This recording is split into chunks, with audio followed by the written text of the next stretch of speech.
Yeah, Robert Reich, writing at his blog site, Robert Reich's blog, talks about some of the basically some of the same stuff I was just mentioning that Norman Solomon talked about. And Reich writes that, where America is reopening for business, right? I keep thinking, what is that? What the hell does that mean? Reopening for business. I think about my long ago grandfather's gas station tire store. He worked 6 days a week. And Saturday at 6 p.m., when he stopped work to go home, he would put a sign in the window, closed. And when he came back Monday morning at 8 a.m., he would put a sign in the door that said, open for business. But America reopening for business? That's a PR term, isn't it? I don't know what the hell it is. I don't care.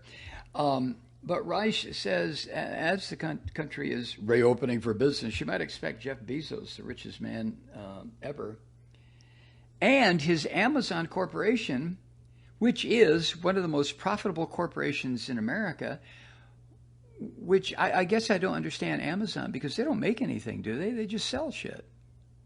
I don't know. Anyway, as Robert Reich writes, you might expect Bezos and Amazon to set the corporate standard for how to protect the health of American workers. That's the setup. Here's the punchline. Think again. Right. And as we all know, Amazon's warehouses have become COVID-19 hotspots. But Amazon, or I should say Bezos, has repeatedly fired workers who sound the alarm, including recently a warehouse worker in Minnesota who spoke out against unsafe conditions in this huge merchandising behemoth. And earlier in the pandemic, a worker who led a walkout at Amazon's huge warehouse in Staten Island, New York, after several employees tested positive for COVID-19, what happened to him? Axed. And a few weeks ago, Amazon fired 2 white-collar employees after they criticized the company's treatment of warehouse workers. White-collar employees criticizing the company's policy toward blue-collar workers, to use terms from what, the 50s? Reich says, I talked with one of them, Marin Costa, at a virtual rally. Reich talked with this person. And he adds in parentheses, the event didn't come off quite as planned. After thousands of employees had RSVP'd, Amazon deleted all invitations and emails regarding the event, according to organizers. Jesus Christ. Anyway, this white-collar worker from Amazon wondered, according to Robert Reich, quote, why is Amazon so scared of workers talking with each other? We're all in this together. Now, let me pause a minute. We talked about that the other day. That's bullshit, but let's go on. We're all in this together. No company should punish their employees for showing concern for one another, especially during a pandemic. Oh, but that's not, end quote, but that's not true, truth seekers. If you start showing concern for other workers, then you're calling attention to the fact that something is wrong. Something is amiss inside the predatory capitalist behemoth that you're working. Reich writes, at Amazon's fulfillment center near Hazleton, Pennsylvania, which is under federal investigation because of an early spike in cases, but at that fulfillment center, workers say Amazon stopped sharing information about COVID-19 cases, So the workers started their own unofficial tally, which at last count was 64 and rising.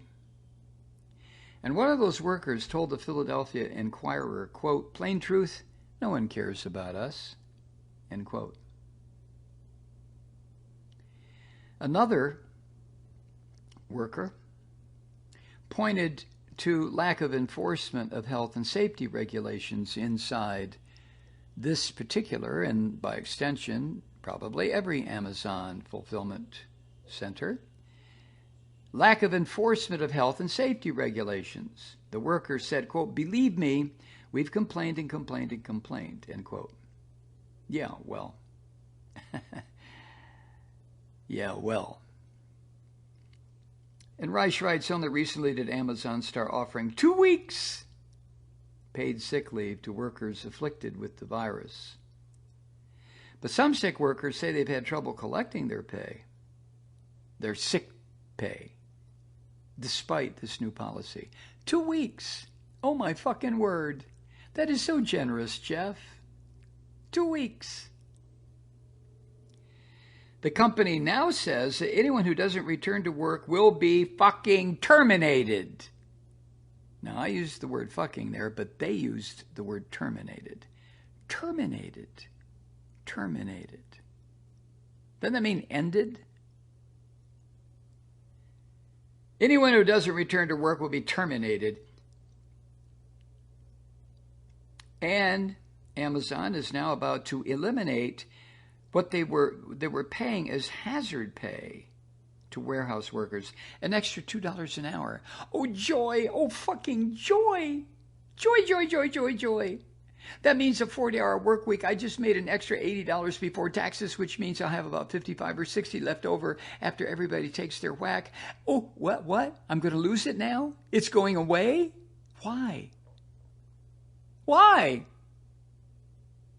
Well, Jeff Bezos has got to make it to the $1 trillion limit or yardstick or starting point and become the first trillionaire. And don't forget space. So Reich asked the question, why has Bezos set the bar so low for the rest of corporate America? I mean, if one of the biggest companies, a behemoth, if it gets away with this, well, what the fuck? Why can't everybody else? Reich says, why has Bezos set the bar so low? Well, it can't be the cost. Amazon can afford the highest safety standards in the world. Last quarter, its revenue surged 26%, and its profits soared to $75.5 billion last quarter. And since March, what's this? Towards the end of May? Since March, Jeff Bezos' net worth has jumped $24 billion in 2.5 months.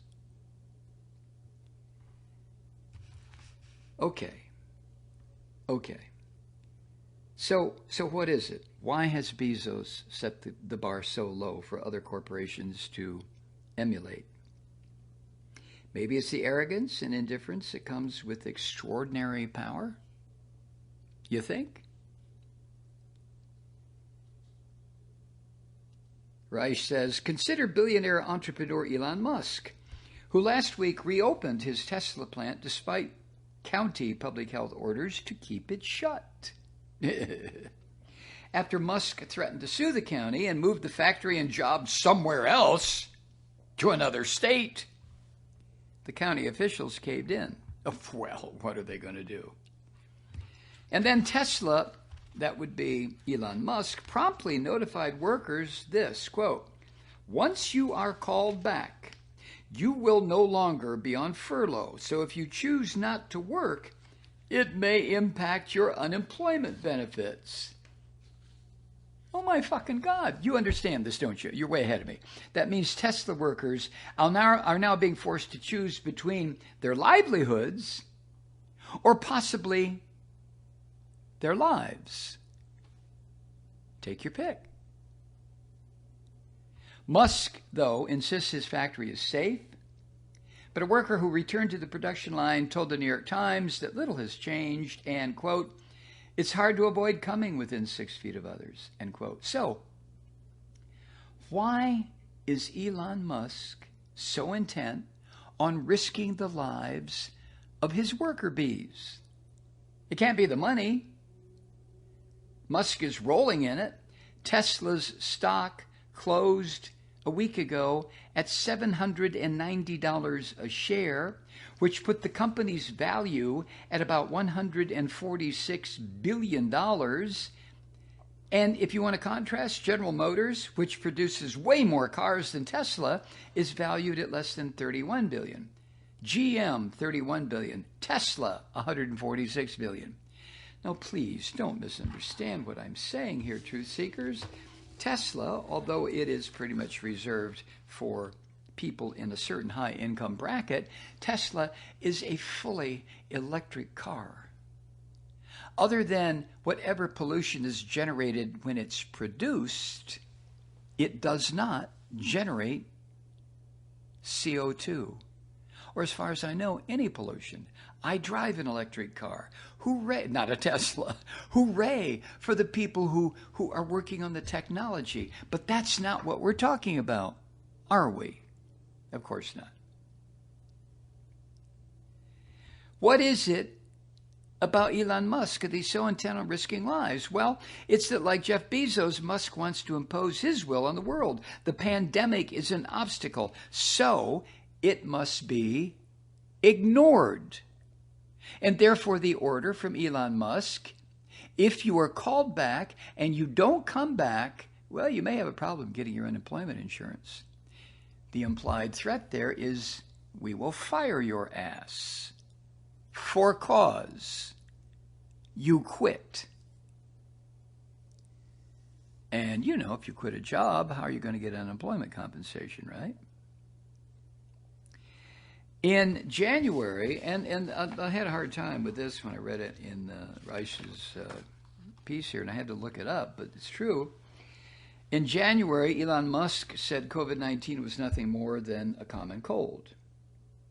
In March, he tweeted, quote, the coronavirus panic is dumb. In April, he was calling shelter-in-place orders fascist and asserting that health officials were, quote, breaking people's freedoms, end quote. Fascist, ordering people to stay home as a public health directive to get this thing under control. Fascist? No, Elon, there's a lot of fascism in this country, but a public health order to stay home until this thing is understood, that's fascism? Mr. Musk, may I submit, you're out of your fucking mind with a statement like that, bro.